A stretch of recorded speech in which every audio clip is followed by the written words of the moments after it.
Hi guys, good morning. Welcome to my channel. So ayan, today is special kasi birthday ko. Birthday ni Inday. So I decided na wag na lang maghanda. Kasi 'di ba dagdag trabaho pa, mamimili ka, magluluto ka tapos yun. Although it's everyday is celebration naman.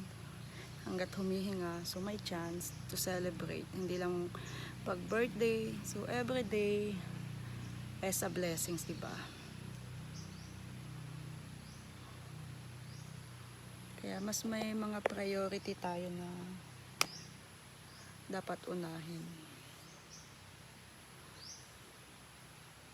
So yan, dito lang ako sa labas ng bahay, tambay-tambay.